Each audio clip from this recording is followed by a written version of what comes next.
లోకం వైపు పరిగెత్తుతున్నాయా పాదాలు? ఆ వ్యర్థమైన ఆశల వైపు, దురాశల వైపు హృదయం పరిగెత్తుతూ ఉందా?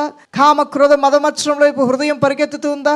దేవుని దృష్టిలో అశుద్ధితో కూడిన వాటి వైపు హృదయం పరిగెత్తుతూ ఉందా? అది మోసపూరితమైన జీవితం. నువ్వు విడిచి వచ్చి నువ్వు అసహించుకున్న జీవితం. మరలా పంది బురదలో దిగినట్లుగా ఆ పాత జీవితంలోనికి, ఆ రోత జీవితంలోనికి వెళ్ళటానికి నీ కోరికలు నిన్ను బలవంతం చేస్తున్నాయా? నువ్వు కళ్ళెం వేయాలి ఈ రోజున. కళ్ళెం వేయకపోతే నువ్వు ఎక్కడ పడతావో నీకే తెలియదు. గాయాలైన తర్వాత నువ్వు ఏడవలసి ఉంటుంది. ఆ పరిస్థితి నీకు రాకుండా ఉండును గాక.